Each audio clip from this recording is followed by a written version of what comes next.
कि भगत सिंह की दृष्टि से अगर आज को देखना हो तो कैसे देखा जाए। तो मेरा यह है कि भगत सिंह की दृष्टि बनने में जो चीज़ें रही वो समझना बहुत ज़रूरी है। और वो जो एकता बनी, मैं कई दफ़ा अपने आप को ये प्रश्न करने की कोशिश की कि डायर और एडवायर तो बड़े एफिशिएंट एडमिनिस्ट्रेटर थे, वो पागल क्यों हुए। तो तब पता चला कि उससे पहले दो दफ़ा हिस्टोरियंस ने, एक दफ़ा 1857 पे काई और मेल्सन की 4 वॉल्यूम में है, तो उसमें भी उसने कंक्लूड किया कि अगर लोग धर्मों और जातों से ऊपर उठ के एक हो जाएंगे तो वो ब्रिटिश राज का अंत होगा। ये रिपीट किया G.W. फॉरेस्टर ने, उसने दोबारा रिविज़िट किया 1904 में और यही कहा कि एडमिनिस्ट्रेटर और वो हम जानते हैं। तो वो जो रामनवमी का था, इसीलिए जो पहली गोली चली वो 10 तारीख को चली, 20 लोग उसमें मारे गए थे और बहुत घायल, और वो भी पीसफुल था। जलियांवाला बाग उसका एक कल्मिनेशन है। और उसी वक्त लाहौर में भी शाही मस्जिद, वहाँ बड़ी मस्जिद थी, तो वहीं पर सभी लोग इकट्ठे होके विचार कर रहे थे, क्योंकि गांधी जी ने जो रॉलेट एक्ट के अगेंस्ट कॉल दी थी उसको और आगे लोगों तक कैसे पहुंचाया जाए। तो वहाँ पर भी एक नौजवान जो है उसकी छाती में 7 गोलियां लगी, और वो मैंने जब भगत सिंह ने उस पर आर्टिकल लिखा, फील्ड मार्शल का पहला शहीद खुशी राम, तो तब मुझे पता चला कि वो लड़का घर में पलने वाले 22 लड़कों में था जिनको हमारे नाना जी और नानी जी पालते थे, एक किस्म का वो था। तो उसमें भगत सिंह ने लिखा कि ये पीसफुल लोगों पे गोली चली। तो उससे एक प्रश्न उनके मन में आया, तो इमीडिएटली वो वेरीफाई करने के लिए, क्योंकि जैसे होता ही है कि जलियांवाले बाग के में जो बात कही गई वो ये थी कि वहाँ बलवा हो गया, गोली चलानी पड़ी, 200 लोग मारे गए। This was the official narrative. लेकिन क्योंकि उसने अपनी आंखों के सामने एक भाई जैसा लड़का जिसकी छाती में 7 गोलियां लगी, वो शाही मस्जिद से बाहर निकल रहा था, खुशी राम, तो उसके बारे में देखा था, तो इसलिए वो वेरीफाई करने के लिए गए।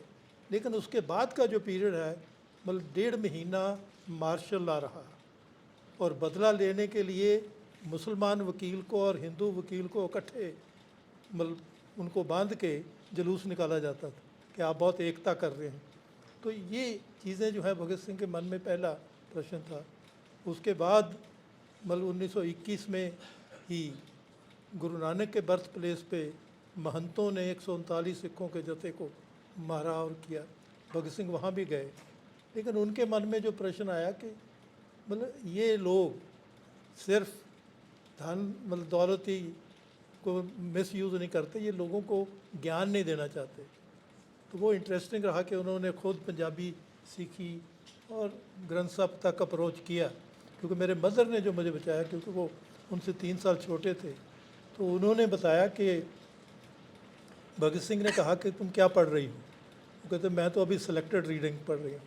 कहते मैं गुरु ग्रंथ साहब का गुरमंत्र पढ़ आया हूँ कि गुरु तेग बहादुर जी ने चांदनी चौक से जो लास्ट मैसेज भेजा था गुरु गोबिंद सिंह को, क्योंकि वो यंग 11 साल के थे, तो उसमें वो गुरमंत्र है जो है कि बल हुआ बंधन छूटे सब कुछ हो तो पाए, नानक तुमरे हाथ में तुम ही हुए सहाय।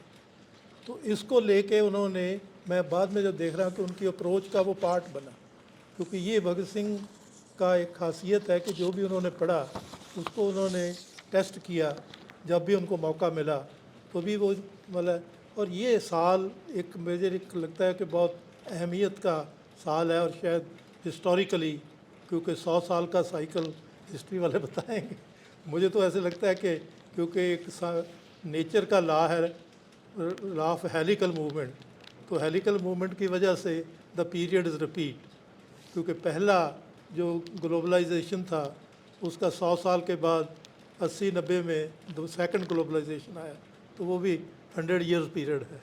हम पोस्ट सेकंड ग्लोबलाइजेशन के पीरियड में हैं, जिसने एक अपनी तरह के क्राइसिस उस वक्त भी। और मैं बात कर रहा था कि पहले ग्लोबलाइजेशन जब ख़त्म हुई तो उस वक्त दादा भाई नारोजी ने जो एजुकेट किया हमें, उनको मतलब हम इलेक्टेड मेंबर होने के तौर पे un British like rule and making of poverty कि 1858 में जो वायदा किया था कि हम आपको इक्वल सिटीजनशिप देंगे आपके, लेकिन वो नहीं हुआ, इसलिए उन्होंने मतलब उसको मतलब जो है रखा। और वो उनका भी अभी जो है वो 200 साला मतलब आ रहा है उनका। तो वो मतलब अगर हम हिस्टोरिकली लेक्चर करें तो मुझे लग रहा है ये इम्पॉर्टेंट ईयर है कि मतलब इसी पे भगत सिंह ने, क्योंकि बहस है उनके मतलब कामरेड रामचंद्रा जो उनके बहुत क्लोज फ्रेंड थे, जब मैं उनको पढ़ रहा था तो उन्होंने कहा कि हम कहते थे कि रूस से हमने सीखा है कि वर्कर्स और पीजेंट्स को इकट्ठे करें तो इनकलाब आ सकता है। भगत सिंह कहते नहीं, उससे पहले एक पड़ाव है, वो है कि नौजवान जो हैं वो अपने आप को तैयार करें। और वो कैसे तैयार करें, उसमें उन्होंने बाद में नौजवान भारत सभा के मैनिफेस्टो में लिखा कि हमारी लड़ाई हमारी अपनी कमज़ोरियों के ख़िलाफ़ है। पहले हम उन कमज़ोरियों को दूर करेंगे और उस कमज़ोरियों का फ़ायदा हमारे अपने खुदगर्ज लोग भी उठाते हैं, दुश्मन तो उठाता ही है। तो इसलिए भगत सिंह ने एक 4 पॉइंट प्रोग्राम बनाया जिस पे नौजवान भारत सभा को और स्टूडेंट यूनियन को, क्योंकि लाहौर बहुत बड़ा एजुकेशनल सेंटर था और वो मुझे बहुत कि 900 स्टूडेंट यूनियन के मेंबर थे। और उन्होंने मतलब जो 4 उस पर प्रिंसिपल्स बनाए, पहला ये था कि मतलब नौजवानों को अपने आप को क्यूमनलिज्म से, धर्म की संकीर्णता से मुक्त करना है। और एक दूसरे आर्टिकल में उन्होंने बहुत अच्छा लिखा लियो टॉल्स्टॉय को कोट करते हुए कि धर्म की 3 लेयर्स जो हैं वो लियो टॉल्स्टॉय बताते हैं। एक फ़िलासफ़िकल है, कहते उस पर कोई झगड़ा नहीं होता। दूसरा उसकी ह्यूमन कोर है, और अगर ह्यूमन कोर है तो उस पर मतलब कोई झगड़ा नहीं है, और वो लोगों का जो पर्सनल रिलीजन है वो ह्यूमन कोर होती है। जैसे उसमें है कि अगर कबीर साहब कहते हैं कि 2.5 अक्षर प्रेम के नहीं सीखे तो प्रेम कॉमन है, सिंपथी है, एम्पथी है। और गुरु गोबिंद तो, गुरु नानक तो उसको बहुत हायर लेवल पे ले जाते हैं कि जेत है प्रेम खेलन का चाओ, सिर धर तली गली मिल जाओ। तली पे सिर धरने का मतलब होता है बेखौफ होके, मतलब अगर तुम प्रेम की लड़ाई लड़ रहे हो तो फिर बेखौफ होके लड़ो। तो ये उसका कहते हैं ह्यूमन कोर है। लड़ाई कहाँ होती है, जहाँ रिचुअलिज्म आ जाता है। तो इसलिए वो कहते हैं कि रिचुअलिज्म से हमें अपने आप को मुक्त करना चाहिए और कोर वैल्यूज से जुड़ना चाहिए। ये उनका पब्लिक में वो उनका आर्टिकल है आज़ादी की लड़ाई और मजहब का प्रश्न, उसमें उन्होंने बड़ा क्लियरली इस चीज़ को दिया। तो पहला पार्ट जो है कि नौजवान मतलब संकीर्णता से मुक्त हों, नफ़रत से मुक्त हों और प्रेम भाव जो है और एक दूसरे की हमदर्दी को पैदा करें, ये पहली जिम्मेवारी है। दूसरा वो कहते हैं कि जात पात का जो है ये मतलब हमें डिवाइड करता है, तो जात पात से नौजवानों को अपने आप को मुक्त करना है। और उसकी मैं कहता हूँ कि उनकी बहुत ही एक प्यारी जो एनेक्डोट मिला कि जेल की कोठड़ी में, जहाँ वो फांसी की कोठड़ी में मतलब आप मलमूत्र अंदर ही करते हैं एक किनारे पे, तो एक लड़का आता है वो उठा के ले जाता है, उसका नाम बोगा था। तो वो उसको जब आता था तो वो उसको गले लगाते, मतलब प्यार करने की कोशिश करते और कहते मेरी बेबे आ गई। तो वो लड़का अब उसके लिए बड़ा अजीब था ये, वो कहता है कि सरदार मुझे हंसी मजाक पसंद नहीं है, क्योंकि दूसरे लोग भी फांसी की कोठड़ी में हैं, वो तो दूर हो जाते हैं कहीं परेशान ना लगे, तो तुम मुझे गले लगाने की कोशिश करते। वो कहते देखो मैं ईमानदारी से कहता हूँ कि मेरी ज़िंदगी में 2 व्यक्तियों ने मेरा मलमूत्र उठाया है, एक मेरी माँ ने जिसको मैं बेबे कहता हूँ, और अब ये जिम्मेवारी तुम्हें मिली है, इस रिश्ते से तुम मेरी बेबे हो। तो मतलब ये मतलब सेकंड इशू था कि हम जात पात से अपने आप को कैसे मुक्त करें। और तीसरा उनका जो था कि लड़के और लड़कियां जब तक बराबर हिस्सेदारी नहीं करते तब तक हमारा एरा ऑफ लिबरेशन शुरू नहीं होता।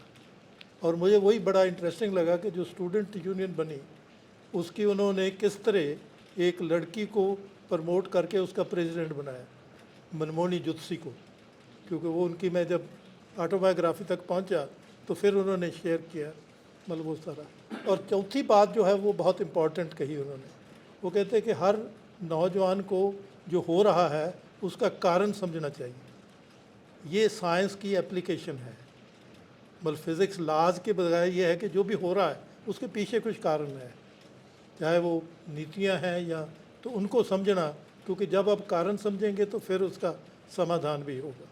जो पांचवा उन्होंने किया कि हमारी अंग्रेज़ के राज के साथ क्या प्रॉब्लम है, तो उन्होंने कहा कि उसने बहुत बड़ी इनइक्वालिटी क्रिएट की, क्योंकि ये बात उन्होंने नौजवान भारत सभा के मैनिफेस्टो में भी कही कि हम जिस स्वराज के लिए काम कर रहे हैं वो 98% लोगों के लिए होगा और 98% लोगों की हिस्सेदारी से होगा। तो ये जो, और अभी क्योंकि पिक्टी ने, क्योंकि जिसकी पूरी वो मतलब इकनॉमिक इनइक्वालिटी लैब ही है कि वो इसी पे काम कर रहा है 250 साल, तो उसने एक रिमार्क्स दिए इंडिया के बारे में कि जो 1920 के दहाके की इनइक्वालिटी थी वो 2016 में अब वापस आ गई। इसका मतलब ये भी साइकिल है जिसमें हम हैं और आज की बहुत सी समस्याओं का, तो उस पर उन्होंने कहा कि इसका समाधान क्या है। कुछ मतलब पुरानी कॉन्सेप्ट से नहीं हो सकता, इसका समाधान जो है वैज्ञानिक तौर पे होगा, और वो वैज्ञानिक विचार जो है वो समाजवाद है, सोशलिज्म। इसीलिए उन्होंने सोशलिज्म को अपनी पार्टी के नाम में भी यहाँ दिल्ली में ही 8-9 सितंबर 1928 को उसको अडॉप्ट किया कि लोग जब तक अपना मतलब उनको किसी चीज़ में यथार्थक विश्वास नहीं है वो लड़ते नहीं हैं, अगर होगा समझ जाएंगे तो करेंगे। तो इसी पे भगत सिंह का जो ये कहना कि मैं यथार्थवादी हूँ, आई एम ए रियलिस्ट, और जो मुझे काफ़ी देर समझने में लगा कि रियलिज्म इज़ माई कल्ट, मुझे लगा कि कल्ट तो बहुत गड़बड़ चीज़ होती है, तो ये रियलिज्म वाला, तो तब मुझे समझ लगी कि रियलिज्म मीन्स जो है उस पर तो बहस नहीं होगी, क्योंकि वो तो असलियत है, अगर मतलब इनइक्वालिटी है तो इनइक्वालिटी है, तो उस पर बहस करने की बजाय we must work on the solution of that. तो ये मतलब एक जिससे उनकी दृष्टि, जिसे मुझे ये अच्छा लगा कि हम ड्रीम नहीं कह रहे, दृष्टि कह रहे हैं, क्योंकि मुझे ड्रीम जो है वो मतलब यथार्थ नहीं होते, लेकिन दृष्टि जो है वो यथार्थ है। और उसके लिए जो उन्होंने पढ़ा, जो मतलब, और दूसरा जो है जिस पे ज़्यादा लोग हम फोकस कर देते हैं वो उनका वाइमन एथिस्ट है, लेकिन अगर आप ध्यान से देखें तो वो ऑटोबायोग्राफिकल ग्रोथ है उनकी, क्योंकि उनको चैलेंज किया गया कि तुम जो विचार रख रहे हो ये विचार तुम्हारी ईगो से आए हैं, तो वो एग्जामिन कर। लेकिन उसमें ये है कि नौजवानों को मतलब अगर संकट को मीट करना है तो वो किसी डंगोरी को लेके चलेंगे तो नहीं होगा, उनको खुद मतलब हर दलील का जवाब दलील देना चाहिए। यही वो कहते हैं कि मैंने इतना पढ़ा ताकि मैं हर दलील का जवाब दलील से दे सकूं। और एक जो बहुत ही मुझे लगा, और ये आज उनकी मतलब जो आज हमारी समस्याएं हैं, और ये मैं कह रहा था कि एक्चुअली ये उन्हीं जो 25 है 2025, ये 100 साल कई चीज़ों का है। इसी वक्त बाबा Saheb Ambedkar education for depressed classes movement शुरू करते हैं, और उनका बहुत पॉपुलर बोल कोट है कि अगर ये शेरनी का दूध मेरे बच्चे पी लेंगे तो वो खुद दहाड़ेंगे, अपने हक के लिए उठेंगे। तो इसी से उनका वो पॉपुलर जो स्लोगन उन्होंने दिया कि एजुकेट, एजिटेट एंड ऑर्गेनाइज, ये दोनों चीज़ें साथ साथ होनी चाहिए, जस्ट आपने नहीं करना।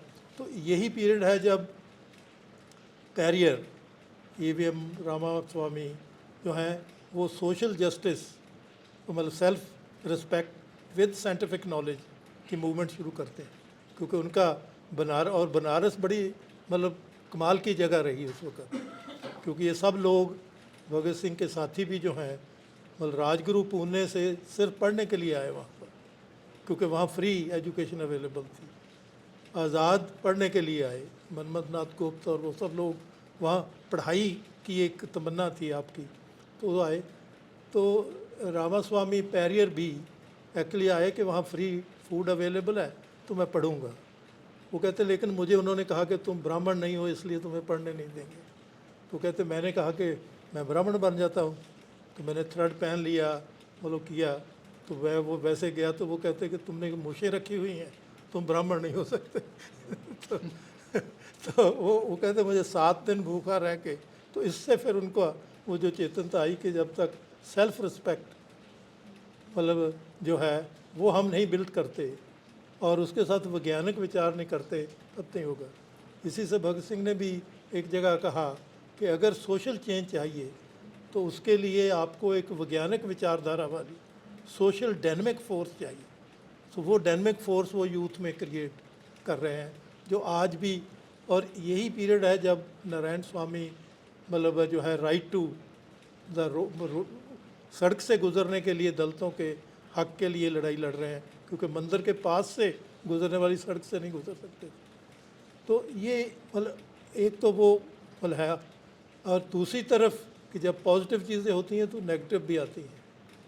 तो यही पीरियड है कि जब आरएसएस का बनना मतलब उसका मतलब है, तो वो दोनों चीज़ों को, और मैं समझता हूँ कि अगर हमने जो हमारे लिए प्रोग्रेसिव नेशन बिल्डिंग का काम है वो मतलब ये जो मतलब उस वक़्त प्रिंसिपल्स लगाए गए, उन प्रिंसिपल्स को लेके हम आगे नौजवानों को कर सकते हैं। और ये साल इंटेंसिवली स्टडी करने का, क्योंकि जिस तरह मतलब आज इतिहास को बिगाड़ा जा रहा है, उसको मतलब क्रिमिनलाइजेशन किया जाता है। जैसे मैं उसी में देख रहा था क्योंकि आजकल औरंगजेब का बड़ा जिक्र आता है, तो मैं ये देख रहा था कि औरंगजेब को गुरु गोविंद सिंह ने एक जफ़रनामा लिखा, और जफ़रनामे का असर क्या हुआ, वो उनकी विल है कि भाई बादशाह ना बने। मैंने कोई ज़िंदगी में लोगों के हित का काम नहीं किया, इसलिए मेरी कब्र पे कोई बूटा भी नहीं लगाना, क्योंकि मुझे किसी दरख्त की छाँव भी नहीं नसीब होनी चाहिए। तो ये रिपेंटिवनेस वाला आदमी जो भी उसने किया हो, लेकिन finally dialogue brought him to that level. तो वो मैं जब विल पढ़ी विच इज़ रिकॉर्डेड, तो मुझे लगा कि ये डिबेट फाइनली इज़ देयर। और अगर क्योंकि भारत का भविष्य जो है वो नौजवानों के हाथ में है, और ये जो नौजवान मूवमेंट्स उस वक़्त की हैं, अगर उसमें हम अगर करें तो हम देश को, क्योंकि देश तो आगे बढ़ेगा ही। ये भगत सिंह ने भी कहा था कि एक प्रिंसिपल कि जब सामाजिक तरक्की रुक जाती है तो जो पिछाखड़ी ताकतें हैं रिएक्शनरी फोर्सेस वो भारी हो जाती हैं। डर सिर्फ ये रहता है कि वो नुकसान करेंगी, लेकिन उस वक़्त एक रेवोल्यूशनरी पैशन, मतलब वो रेवोल्यूशनरी पैशन की बात करते हैं, ये भी समझने की ज़रूरत है। क्योंकि हमने रेवोल्यूशन को इस तरह बना दिया है जिसको आजकल प्रोपोगंडे में बल्कि किया जाता है कि आर्म्स लेके लोग पढ़ रहे हैं। पीसफुल रेजिस्टेंस को भी उस तरह दिखाया जाता है जैसे पहले दिखाया जाता है। तो इसलिए उस वक़्त ये बहुत ज़रूरी है कि इनकलाबी पैशन का मतलब, और ये बड़ा इंटरेस्टिंग मुझे लगा कि जब मैंने वो सारी भगत सिंह की राइटिंग इंटरनेट पे डाल दी तो दुनिया में भी उन पर एक इंटरेस्ट बन गया। तो फ्रेंच एक डिबेट हुई कि भी जो फ्रेंच रेवोल्यूशन ने एक revolutionary passion equality liberty fraternity का रेज़ किया था, इसको आगे कैसे बढ़ाया गया। तो उन्होंने कई लोगों को चूज़ किया, लैटिन अमेरिका से फिडेल कैस्ट्रो और ची को चूज़ किया, एक निकारागुआ के रेवोल्यूशन है उनको चूज़ किया, ईरान के एक रेवोल्यूशन को, और भगत सिंह को चूज़ किया। और फाइनली जब एनालिसिस में उन्होंने भगत सिंह को उसके टाइटल पे रेवोल्यूशनरी पैशन पे, तो इसका मतलब कि लोग रीअसेस करते हैं उनकी राइटिंग्स की कंट्रीब्यूशन से, लेकिन हमें उसको वो पैशन को कैसे लाना है। क्योंकि निराशा जो है आज बहुत, क्योंकि इसीलिए लोग लड़ते झगड़ते हैं, गालियाँ निकालते हैं। ये और ये बात मेरे मन के भी रही, एक आखिरी बात में, क्योंकि मेरे मन में था कि भगत सिंह मेरा क्योंकि मामा है इसलिए तो बड़ा नहीं है, क्योंकि वो नेचुरली लगेगा। तो ये संसा मेरे मन में थी। तो मैंने कहा कि इसको, क्योंकि जब तक आप अपनी डाउट को नहीं निकालते आपका विकास नहीं होता। तो नलिनी किशोर गुहा 95 ईयर एज के थे, ये अरबिंदु घोष के बहुत क्लोजर फ्रेंड में थे, अनुशीलन समिति बनाने वाले। तो वो भगत सिंह के बुत का उद्घाटन करने के लिए मिर्ज़ापुर आए। तो मैंने कहा कि इससे अच्छा मेरी शक की निवृत्ति का गुरु नहीं हो सकता। तो मैंने उन्हें कहा कि भी अगर इंटेलेक्चुअलिज्म में बात करें तो बंगाल ने बहुत इंटेलेक्चुअल्स प्रोड्यूस किए हैं। अगर बहादुरी में करें तो जैतन बाघा, सूर्या सेन, प्रीति लता वाडेकर, मतलब कमाल के लोग हैं। तो ये भगत सिंह की इम्पोर्टेंस क्या है? तो उन्होंने बड़ा प्यारा जवाब दिया। वो कहते कि 1890 से 1900 तक अकालों का पीरियड था, जिसमें 2 करोड़ लोग भारत के मरे, 20 करोड़ की आबादी में। और उसके बाद फिर एपिडेमिक्स आए, प्लेग, हैजा। तो उसमें एक निराशा पैदा हुई।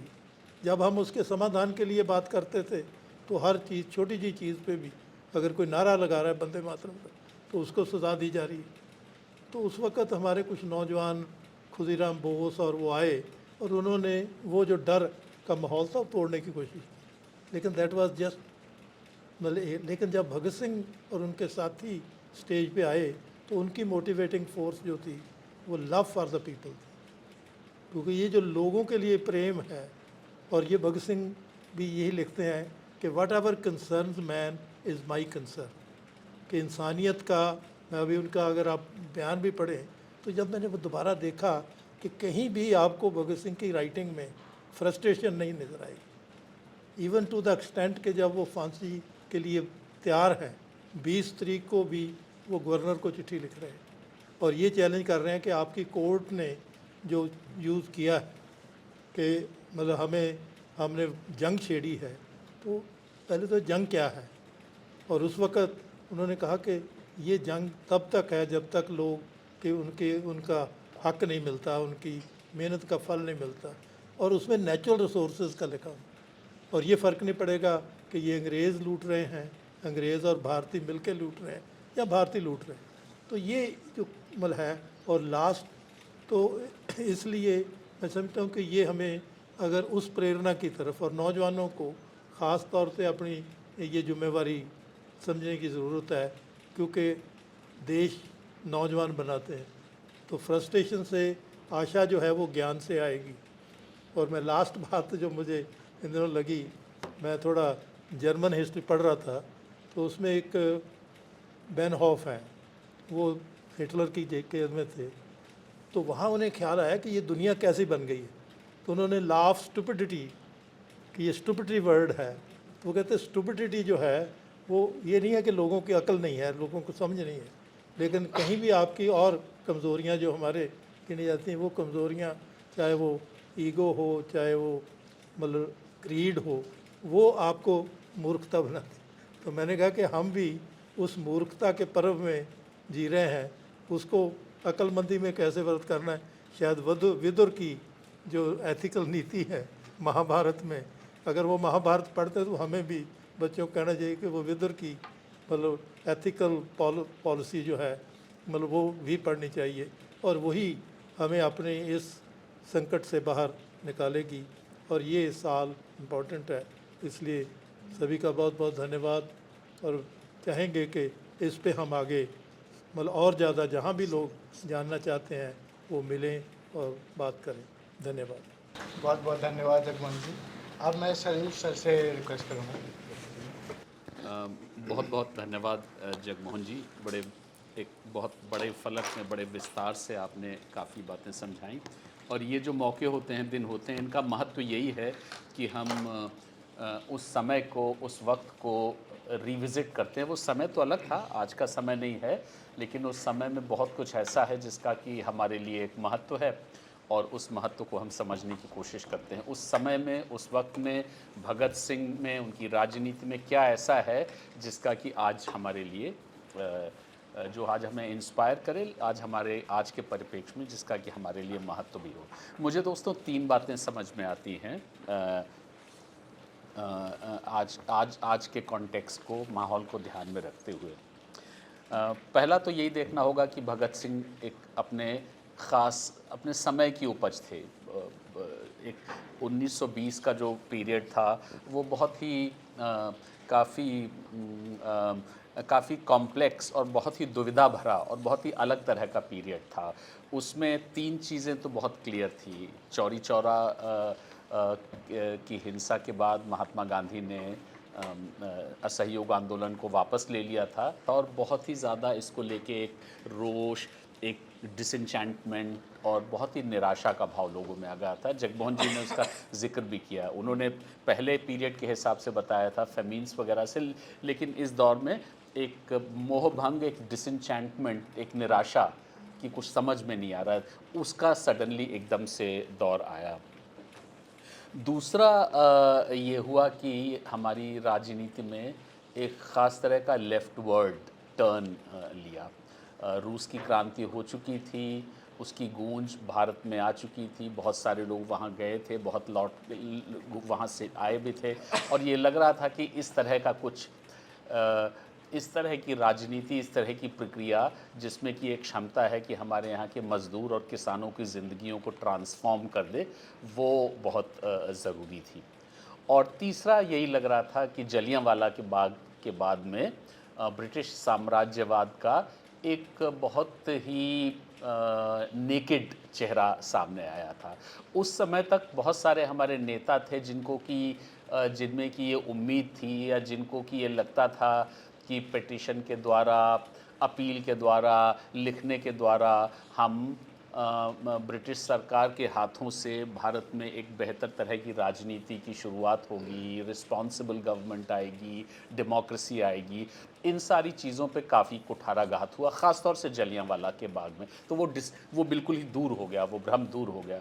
तो हमारी नेशनलिस्ट राजनीति से डिसइंचेंटमेंट, एक लेफ़्ट विंग ओरिएंटेशन जो कि 20 के दशक में आने लगता है, और तीसरा ब्रिटिश साम्राज्यवाद को लेके थोड़ी सी जो मिसगिविंग्स थी, जो थे लोगों के, वो दूर हुए। तो इस तरह के परिवेश में भगत सिंह आते हैं, और भगत सिंह तो 23 साल की उम्र में उनकी ज़िंदगी ख़त्म हो जाती है। तो भगत सिंह को हम याद करते हैं not in terms of what he did, but in terms of what he was capable of doing. वो क्या क्या पोटेंशियल्स थी, क्या क्या संभावनाएं थी।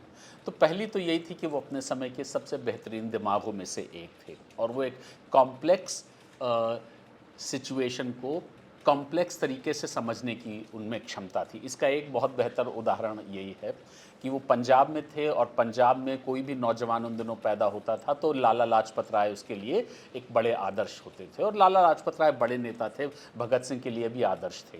लेकिन 20 का दशक ऐसा है कि लाला लाजपत राय की राजनीति में एक थोड़ा सा रुझान आता है हिंदू महासभा की तरफ। उसके बहुत, वो भी एक जटिल मसला है, उसके भी बहुत सारे कारण हैं जिस पे कि मैं नहीं जा रहा हूँ।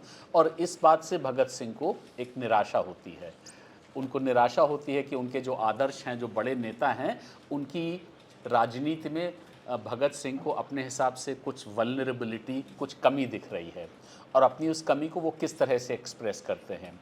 कांग्रेस के सेशन में वो जाते हैं एक पर्चा बांटने के लिए, और पर्चे का नाम है द लॉस्ट हीरो, और एक कविता है जो कि ब्राउनिंग ने लिखी थी वर्ड्सवर्थ के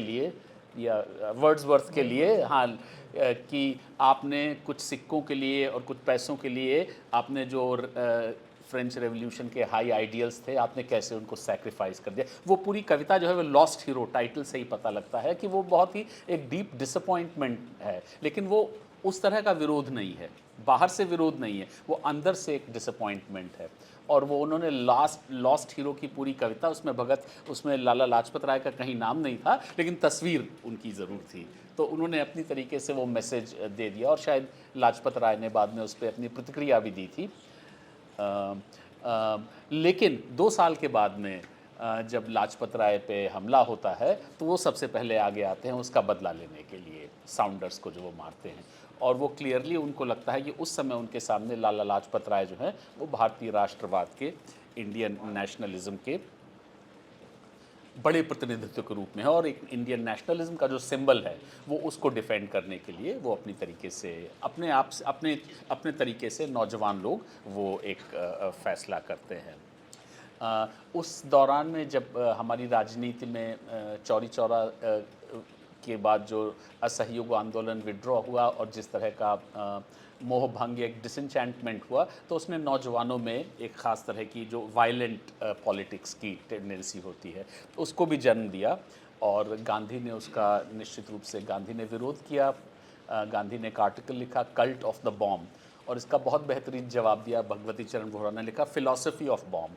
और इसमें उन्होंने बताया कि उसका टाइटल ही बहुत अच्छा है, फिलॉसफी ऑफ बॉम्ब। और उसने बताया कि बाकी चीज़ें सेकेंडरी हैं, इम्पॉर्टेंट चीज़ ये है कि हम किस तरह का हमारा ब्लूप्रिंट है, किस तरह के भविष्य की हम बात कर रहे हैं, किस तरह का समाज, किस तरह का भारत हम देखना चाहते हैं। बाकी जो चीज़ें हैं वो सेकेंडरी हैं। इम्पॉर्टेंट चीज़ ये है कि हमारा एक भविष्य को लेके हमारा एक हमारा ब्लूप्रिंट क्या है, हमारा एक कॉन्सेप्शन क्या है। तो इस तरह की राजनीति को वो प्रतिनिधित्व करते थे, जो कि बहुत कॉम्प्लेक्स, बहुत जटिल और अपने समय की जो समस्याएं हैं, दुविधाएं हैं, उनको एक समझने की क्षमता। आखिरी बात, आखिरी दो, सेकंड लास्ट, उस समय जो हमारा भारतीय राष्ट्रवाद था, जो कि एक जिसको कि हम कहेंगे कि एक इंडियन नेशन इन मेकिंग, भारतीय राष्ट्रवाद का निर्माण हो रहा था। ऐसा नहीं था कि पूरी तरीके से निर्मित हो चुका है। और उस भारतीय राष्ट्रवाद, उस विचारधारा के निर्माण में बहुत तरह के समस्याएं, बहुत तरह की दुविधाएं, बहुत तरह के अंतर्विरोध भी आ रहे थे। ये समझिए कि बहुत कई तरह की चुनौतियां सामने आ रही थी। दो चुनौतियां जो उस समय बहुत स्पष्ट भारतीय राष्ट्रवाद के सामने थी, जो हमारे बड़े नेता थे, गांधी, नेहरू और सबके सामने। पहली तो यही कि अब एक जो नई लेफ्ट पॉलिटिक्स आई है, इंटरनेशनलिज्म की पॉलिटिक्स आई है, वर्कर्स और पेजेंट्स की पॉलिटिक्स आई है। और इस पॉलिटिक्स की एक धरोहर ये है कि वो राष्ट्रवाद के ऊपर इस राजनीति का, इस फिलॉसफी का, इस आइडियोलॉजी का कोई बहुत एक पॉजिटिव रवैया नहीं है। अगर आप इंटरनेशनलिस्ट हैं तो ये माना जाता था कि फिर आप नेशनलिस्ट नहीं हैं, you would tend to look down upon nationalism. और हमारे यहाँ बहुत इस तरह की राइटिंग्स थी। पहले विश्व युद्ध में टैगोर ने भी एक बहुत ही सवालिया निशान लगाया राष्ट्रवाद के ऊपर में। इकबाल ने अपने नज़रिए से राष्ट्रवाद को क्रिटिसाइज़ किया। प्रेमचंद ने अपने साहित्य में लिखा, जवाहरलाल नेहरू ने भी लिखा। तो लग रहा था कि एक जो कंसेंसुअल लग रहा था कि सर्वसम्मति जो भारतीय राष्ट्रवाद के मसले पे बन रही है, उस सर्वसम्मति पे सवालिया निशान आ रहा था। इसको रिजॉल्व करना होगा। तो पहला तो लेफ्ट की तरफ से आ रहा था, और दूसरा वायलेंस के सवाल पे भी आ रहा था कि आखिरकार एक बहुत बड़ा, अगर हमको प्लेटफॉर्म बनाना है, बहुत बड़ा मंच बनाना है जिस पर कि अलग अलग धर्मों के, जातियों के, कल्चर्स के, रीजन्स के लोग आके इकट्ठे होंगे, एकदम से इक्वालिटी तो नहीं बन जाएगी, बहुत आदर्श समाज नहीं बन जाएगा, राष्ट्रवाद से आदर्श समाज नहीं बनेगा, लेकिन फिर भी राष्ट्रवाद की एक ज़रूरत है। तो ऐसे में इस मसले को कैसे निपटा जाए। और मुझे लगता है कि उस समय के जो 20 के दशक में जो डायलॉग्स हो रहे थे, जिस तरह के एनकाउंटर्स हो रहे थे, उन्होंने बहुत ही क्रिएटिव तरीके से इसको हैंडल किया। और उसमें भगत सिंह की बहुत बड़ी भूमिका है। और सबसे बड़ी भूमिका यही है कि उन्होंने कहीं ना कहीं पे पहला तो ये बताया कि चाहे वायलेंस का मसला हो, जो कि एक टैक्टिक्स और स्ट्रैटेजी का मसला है, एंड और ऑब्जेक्टिव का मसला नहीं है। और दूसरा, ये लेफ्ट विंग पॉलिटिक्स आई है, लेफ्ट विंग इंटरनेशनलिज्म का मसला है। इनको हमें राष्ट्रवाद के बरक्स रख के नहीं देखना है, इनको आराम से हम राष्ट्रवाद में एकोमोडेट कर सकते हैं। तो कहीं पर भी राष्ट्रवाद पर सवालिया निशान नहीं लगाना है, और ये मसलों को एक क्रिएटिव, एक डायलॉग के रूप में, थीसिस, एंटी थीसिस, जिसकी बाद में सिंथेसिस होगी, इस तरीके से इन चुनौतियों को देखना है। तो ये बहुत ही सोफिस्टिकेटेड, बहुत ही कॉम्प्लेक्स समझ, बहुत अर्ली अपने करियर में, 23 साल की उम्र थी, 21-22 में, ये ला पाना बहुत ही मुश्किल था उस समय के लोगों के लिए। दोस्तों, भगत सिंह की एक जो काफ़ी 1950 और 60 तक एक जो तस्वीर थी, वो एक नेशनलिस्ट की थी। और उस समय जो माना जाता था, टेररिस्ट शब्द का भी इस्तेमाल किया जाता था पॉजिटिव सेंस में, लेकिन वो एक ख़ास तरह की राजनीति के प्रतिनिधित्व थे। और इस तरीके से 60 में बस भगत सिंह की तस्वीर थी। और बहुत सारे ऑर्गेनाइजेशंस में, आरएसएस के दफ्तर में भी गुरु गोविंद सिंह के साथ में, और महाराणा प्रताप, शिवाजी के साथ में भगत सिंह की भी तस्वीर भी लगी होती थी।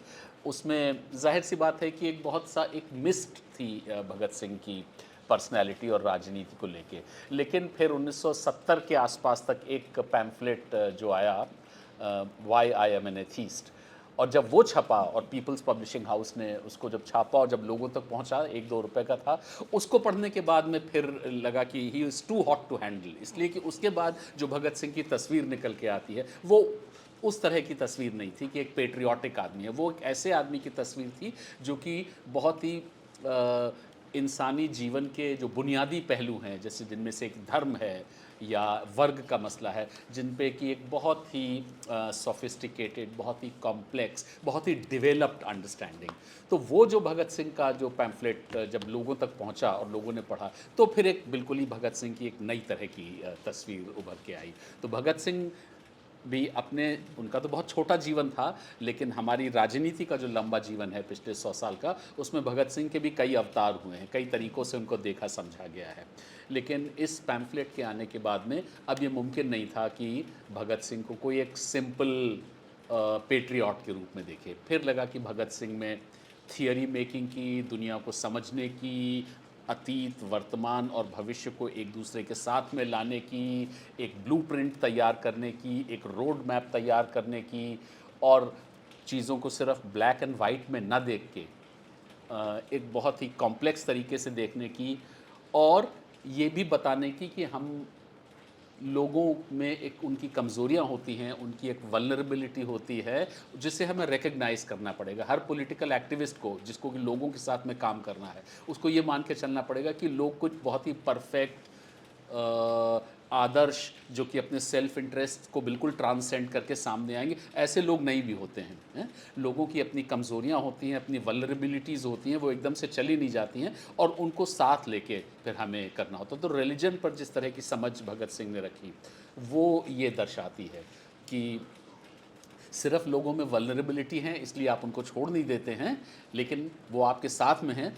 आपको खुद मान के चलना पड़ेगा कि ये लोगों की सोच में, उनके जीवन शैली में, उनकी राजनीति में बहुत सारी कमज़ोरियाँ होती हैं, और वो कमज़ोरी उनका हिस्सा है, वो उनके जीवन का हिस्सा है। वो कमज़ोरी उनको मीनिंगफुल क्रिएटिव एक्शन से डिबार नहीं करती हैं, लेकिन उन कमज़ोरियों के साथ उनको कैसे साथ में लेके चलना है, और कैसे how to get the best out of people. Gandhi इसकी सबसे बड़ी मिसाल थे, लेकिन भगत सिंह में भी ये क्षमता थी, ये कैपेसिटी थी। लेकिन जिस तरह का एक एक्टिव पॉलिटिकल जीवन भगत सिंह में था, जिसकी की संभावनाएं थी, जिसकी की पोटेंशियल्स थी, वो पूरी तरीके से पूरी नहीं हो पाई, इसलिए कि बहुत ही कम उम्र में भगत सिंह का जीवन ख़त्म हो गया। लेकिन उनमें दुनिया समाज को समझने की, राजनीति को समझने की, लोगों को समझने की, आइडियोलॉजिकल डिफरेंसेस को समझने की एक बहुत ही अद्भुत क्षमता थी। तो the best mind of his times and probably of all times, इस तरह से मैं भगत सिंह को समझता हूँ, और ये उनकी आज के लिए लेगेसी है। बहुत बहुत धन्यवाद।